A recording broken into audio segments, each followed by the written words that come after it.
नमस्कार दोस्तों, Hitesh study point में आपका स्वागत है। आज दिनांक है 1 मई 2020 और लंबे समय के बाद अब मैं निरंतर आपको करंट अफेयर्स में डाला करूंगा। ये मेरा आपसे पक्का वादा है।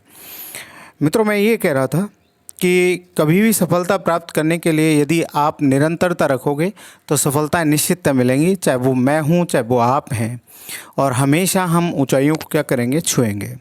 आज के करंट अफेयर्स का जो पहला प्रश्न है वह यह है कि कोविड-19 के कारण पिच ब्लैक 2020 युद्ध अभ्यास हाल ही में रद्द कर दिया गया। ये बड़ा चर्चा का विषय रहा है कि कोविड-19 के कारण पिच ब्लैक 2020 युद्ध अभ्यास हाल ही में रद्द कर दिया गया। तो ये जो रद्द है वो किस देश ने किया? तो इसके विकल्प ए है ऑस्ट्रेलिया, बी है अमेरिका, सी है चीन और डी है रूस।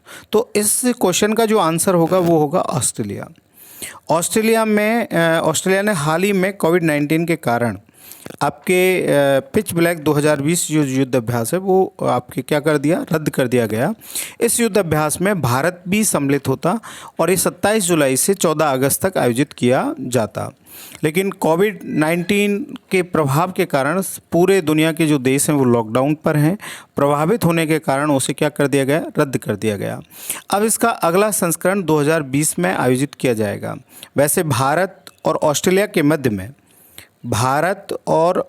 के मध्य में समय समय पर आपके जो हैं युद्ध अभ्यास आयोजित होते हैं। इसमें एक प्रमुख युद्ध अभ्यास है जो भारतीय नौसेना और ऑस्ट्रेलिया नौसेना के बीच आयोजित होता है, जिसका नाम है ऑसिन डेक्स। क्या नाम है? ऑसिन डेक्स है, वो आयोजित किया जाता है। ठीक है। वहीं मैंने आपको ये बताया ही है कि युद्ध अभ्यास जो है ये कोविड-19 के कारण क्या कर दिया, रद्द कर दिया। तो इसका नाम क्या है? पिच ब्लैक, और इससे क्वेश्चन भी आपके पूछे जाते हैं, ये ध्यान में रखना। क्वेश्चन नंबर 2 है कि world day for safety and health at work कब से मनाया गया है? ठीक है, एक बार क्वेश्चन को सुन लें। World day for safety and health at work कब से मनाया गया, ये आपके क्वेश्चन है। और इसमें विकल्प दिया है 2001, 2002, 2003, 2004। तो इसका जो सही आंसर है वह आपके 2003 है। मतलब विकल्प नंबर सी जो है वो इसका सही है कि 2003 से world day for safety and health at work जो है वो क्या किया जाता है, मनाया जाता है। मित्रों, ये जो world day for safety and health at work जो है इसका कार्य क्या है कि इसका उद्देश्य है कि कोविड-19 महामारी का मुकाबला करने के लिए दुनिया भर में जितनी भी सरकारें हैं, नियोक्ताओं, श्रमिकों और पूरे समाज को बड़ी चुनौती जो उसका सामना करना पड़ रहा है, तो कार्यस्थल पर सुरक्षा और स्वास्थ्य सुनिश्चित करने के लिए जागरूकता पैदा करना इस दिवस का क्या है, मकसद है कि किस तरह से लोग अपने आप को सुरक्षित रखें और एक सोशल डिस्टेंसिंग का पालन करें, कम से कम 2 गज की दूरी या 12 फुट जिसे आप कहते हैं कि 12 से 13 फुट की दोनों लोगों के बीच में क्या हो, दूरी। इस तरह की अवेयरनेस लाना इस world day for safety and health at work का क्या है, उद्देश्य रहा है। या फिर किसी भी तरह की हम कोई भी महामारी आए या किसी बड़ी जो बीमारी है, पेंडेमिक जो हैं, उनसे बचाव के लिए अवेयर करना इस संस्था का या इस तरह के दिवस का क्या होता है, उद्देश्य होता है। वैसे मैं आपको ये बता दूं, 28 अप्रैल को अंतर्राष्ट्रीय स्मारक दिवस भी मनाया जाता है और इसका आयोजन ILO के द्वारा किया जाता है। किसके द्वारा किया जाता है? ILO के द्वारा किया जाता है, जिसे कहते हैं इंटरनेशनल लेबर ऑर्गेनाइजेशन, अंतर्राष्ट्रीय श्रम संगठन कहा जाता है। क्वेश्चन नंबर 3 जो है मित्रों वह है आपके the great lockdown to the great meltdown नामक वैश्विक रिपोर्ट किसके द्वारा प्रस्तुत की गई है? एक बार क्वेश्चन को देख लें। The great lockdown to the great meltdown नामक वैश्विक रिपोर्ट किसके द्वारा प्रस्तुत की गई है? विकल्प नंबर 1 है यूनिसेफ, विकल्प नंबर 2 है अंकटाड, विकल्प नंबर 3 है WHO और विकल्प नंबर 4 है ब्रिक्स। तो ये जो रिपोर्ट है वो अंकटाड के द्वारा की गई है। अंकटाड को हम लिखते हैं UNCTAD। क्या लिखते हैं? UNCTAD लिखते हैं। ये जैसा मैंने आपको स्क्रीन पे लिखा है आप देख सकते हैं। अब आता है कि अंकटाड है क्या? तो अंकटाड का पूरा नाम है यूनाइटेड, यू से यूनाइटेड होता है, एन से नेशंस होता है, सी से कॉन्फ्रेंस होता है, ऑन ट्रेड, टी से क्या होता है trade and development, United Nations conference on trade and development. और इस संस्था की स्थापना 30 दिसंबर 1964 को की गई। इसका मुख्यालय जेनेवा में है और इसके जो चेयरमैन है वो मुखिसा कितियू हैं। कौन है? मुखिसा कितियू। ये जो संस्था है, अंकटाड ने इस रिपोर्ट में ये बताया है कि विकासशील जो देश हैं 2020 से 2021 के मध्य उनकी ऋण की अदायगी 2.6 ट्रिलियन डॉलर से 3.4 ट्रिलियन डॉलर के बीच हो गई। ये बड़ा महत्वपूर्ण क्वेश्चन है और ये क्वेश्चन आपके आरएस जैसी एग्ज़ाम में पूछा जा सकता है। क्वेश्चन नंबर 4 जो है वह है आपके क्वेश्चन नंबर 4 कि जीवन शक्ति योजना किस राज्य की पहल है। एक बार देख लें कि जीवन शक्ति योजना किस राज्य की पहल है। तो जीवन शक्ति योजना जो आपके क्वेश्चन पूछा है, इसमें विकल्प ए है महाराष्ट्र, विकल्प बी है मध्य प्रदेश, विकल्प सी है उत्तर प्रदेश और विकल्प डी है पंजाब। तो इसका क्वेश्चन का आंसर विकल्प बी सही है, मध्य प्रदेश।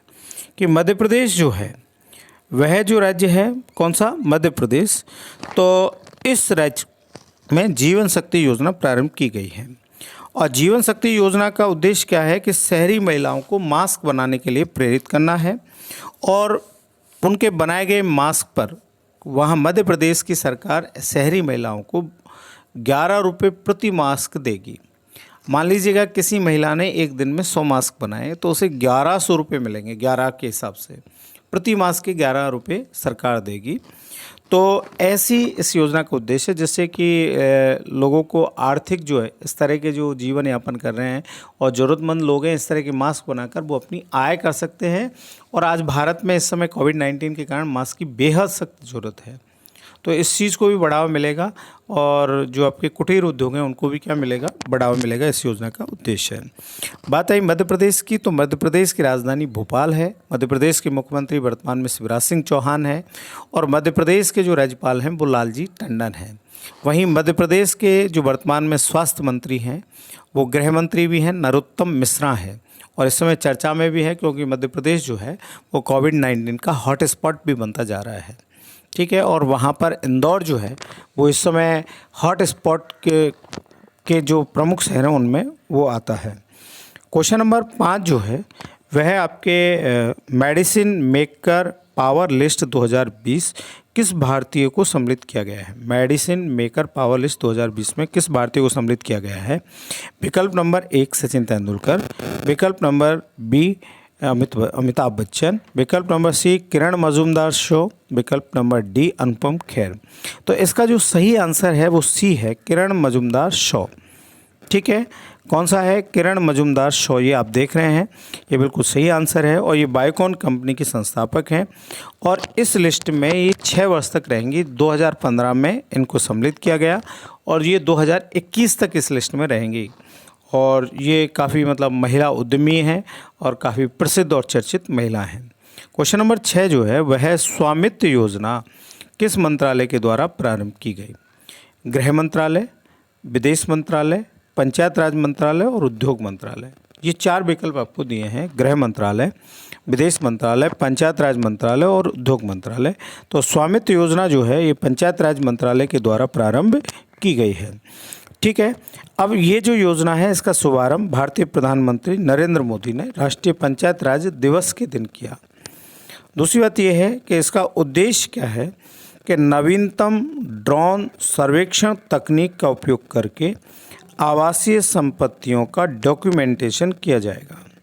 इस योजना के अंतर्गत 6 राज्य सम्मिलित किए हैं, हरियाणा, कर्नाटक, एमपी, महाराष्ट्र, यूपी और उत्तराखंड। हरियाणा, कर्नाटक, एमपी, महाराष्ट्र, यूपी और उत्तराखंड। ये ज़रूर आप 6 राज्यों को बार बार देख लें, बार बार इससे मेरे वीडियो को सुन लें, जिससे कि आप इनको लिख लें और लिखने के बाद ये आपको याद रहें, क्योंकि स्वामित्व योजना में जो राज्य सम्मिलित किए हैं ये अब आने वाली एग्जामों में पूछे जा सकते हैं। और उद्देश्य भी आप ध्यान में रखें कि ड्रोन सर्वेक्षण तकनीक की सहायता से आवासीय संपत्तियों का डॉक्यूमेंटेशन करना इस स्वामित्व योजना का उद्देश्य है, जिसकी शुरुआत पंचायती राज मंत्रालय ने की है। क्वेश्चन नंबर 7 जो है, हाल ही में मुंबई उच्च न्यायालय का मुख्य न्यायाधीश किसे नियुक्त किया गया है? अब ये 4 विकल्प आपके सामने दिए हैं, जैसा आप स्क्रीन पर देख पा रहे हैं। डी चंद्रचूड़, रमेश कुमार, दीपांकर दत्ता और सुनील कुमार दत्ता। ये 4 ऐसे विकल्प आपको दिए गए हैं। अब इन चारों विकल्पों में से यदि आप आंसर जो आपको बताना है कि कौन से हैं, तो दीपांकर दत्ता जो हैं उन्हें हाल ही में मुंबई उच्च न्यायालय का मुख्य न्यायाधीश नियुक्त किया गया है। दीपांकर दत्ता जो है ये कलकत्ता उच्च न्यायालय के मुख्य न्यायाधीश हैं। कहाँ के मुख्य न्यायाधीश हैं? कलकत्ता उच्च न्यायालय के न्यायाधीश रहे हैं। कौन? दीपांकर दत्ता। तो दीपांकर दत्ता जो हैं वो कलकत्ता उच्च न्यायालय के जो न्यायाधीश रहे हैं, उन्हें अब बॉम्बे उच्च न्यायालय का 45वां न्यायाधीश बनाया गया है। ठीक है, और इन्हें इनके पद की जो शपथ है, इनके पद की शपथ महाराष्ट्र के राज्यपाल भगत सिंह कोश्यारी के द्वारा दिलवाई गई। वहीं महाराष्ट्र की बात आती है तो महाराष्ट्र की राजधानी मुंबई है, और ये भी हाल ही में कोविड-19 का देश का सबसे बड़ा हॉट स्पॉट राज्य है, रेड जोन में सम्मिलित है। और महाराष्ट्र के जो मुख्यमंत्री हैं वो उद्धव ठाकरे हैं, बाला साहब ठाकरे के बेटे हैं। क्वेश्चन नंबर 8 जो है वह आपके को स्क्रीन पर आप देखिएगा कि पिट्सबर्ग, क्वेश्चन को आप देखिएगा, ध्यान से देखो। पिट्सबर्ग जलवायु वार्ता की मेज़बानी किस देश के द्वारा की गई है? ये 4 विकल्प आपके सामने दिए हैं, चीन, अमेरिका, भारत और जर्मनी। तो इन चारों विकल्पों में से आपको आंसर बताना है। तो ये जो चारों विकल्प हैं, इनमें जो आपकी पिट्सबर्ग जलवायु वार्ता है उसकी मेज़बानी जर्मनी के द्वारा की गई है। और ये जो जलवायु वार्ता है ये वीडियो कॉन्फ्रेंसिंग के जरिए आयोजित की गई। जर्मनी के अलावा इसमें यूके भी सम्मिलित किया गया, यूनाइटेड किंगडम। इन दोनों ने इसकी संयुक्त मेज़बानी की, और इसका उद्देश्य क्या है? सस्ती कीमत पर जलवायु प्रौद्योगिकी जो है वो उपलब्ध कराना है। ठीक है, सस्ती कीमत पर क्या उपलब्ध करवाना है? जलवायु प्रौद्योगिकी, क्योंकि कोरोना वायरस के कारण दुनिया को हुई भारी आर्थिक क्षति के बाद उसे तेज गति से विकास करने की क्या है? ज़रूरत है। इसलिए सस्ती कीमत पर जलवायु प्रौद्योगिकी यदि हम उपलब्ध करवाएंगे तो हमारे जो देश जिनको आर्थिक नुकसान हुआ है उनको उभरने में क्या मिलेगी? मदद मिलेगी। ये इसका क्या रहा है? उद्देश्य रहा है। क्वेश्चन नंबर 9 है, समाजवादी, पंथ निरपेक्ष, अखंडता जैसे जो शब्द हैं, पंथ निरपेक्ष और अखंडता जैसे जो शब्द हैं प्रस्तावना में किस संशोधन में जोड़े गए? तो ये जो शब्द हैं ये आपके पूछा गया 40वां, 41वां, 42वां, 50वां, ये चारों विकल्प आपको दिए हैं। तो 42वें संविधान संशोधन में इन्हें क्या किया गया? सम्मिलित किया गया है। और ये जो संशोधन है, इस संशोधन को लघु संविधान भी कहा जाता है। क्या कहा जाता है? लघु संविधान भी कहा जाता है। तो ध्यान में रखें, समाजवादी, पंथ निरपेक्ष, अखंडता जैसे शब्द प्रस्तावना में किस संशोधन में जोड़े गए? तो 42वें संशोधन में। और इस संशोधन को लघु संविधान कहा जाता है। कई बार पूछ लेते हैं लघु संविधान किस संशोधन को कहा जाता है? तो 42वें संविधान संशोधन को कहा जाता है। और कौन कौन से शब्द जोड़े? समाजवादी, पंथ निरपेक्षता और अखंडता जैसे शब्द इसमें क्या किए गए हैं? जोड़े गए हैं। क्वेश्चन नंबर 10 है, प्रस्तावना को संविधान का परिचय पत्र किसने कहा है? एक बार देख लें आप क्वेश्चन को कि संविधान का परिचय पत्र किसने कहा है। तो चारों विकल्प दिए हैं, KM. Munshi, N.A. Palkhivala, Rajendra Prasad, B.R. Ambedkar. इन चारों विकल्पों में से आपको बताना है। ठीक है, तो इनके जो आंसर हैं वह हैं आपके N.A. पालकीवाला। इसने संविधान का इसे क्या कहा है? परिचय पत्र कहा है। क्या कहा है? परिचय पत्र कहा है। किसको कहा है? प्रस्तावना को कहा है। ये ध्यान में रखना। वहीं के.एम. मुंशी का कथन भी आप ध्यान में रखना, हमारे संप्रभु लोकतांत्रिक गणराज्य का भविष्य फल प्रस्तावना को के.एम. मुंशी ने कहा है। तो देखो, N.A. पालकीवाला ने तो प्रस्तावना को संविधान का परिचय पत्र कहा है, जबकि के.एम. मुंशी ने हमारे संप्रभु लोकतांत्रिक गणराज्य का क्या कहा है? भविष्य फल कहा है। तो विकल्प क्वेश्चन नंबर 10 का आंसर तो होगा N.A. पालकीवाला। और के.एम. मुंशी का कथन जो मैंने बोला है उसे आप नोट कर लेना, लिख लेना। एक बार और मैं बोल देता हूँ, के.एम. मुंशी का कथन हमारे संप्रभु लोकतांत्रिक गणराज्य का भविष्य फल है। और आज के जो करंट अफेयर्स का जो आपके अभ्यास प्रश्न है वह अंतर्राष्ट्रीय मजदूर दिवस कब मनाया जाता है, ये आप देख लें। और चारों विकल्प आपको दिए, इनके आपको आंसर देने हैं और ज़्यादा से ज़्यादा शेयर करें।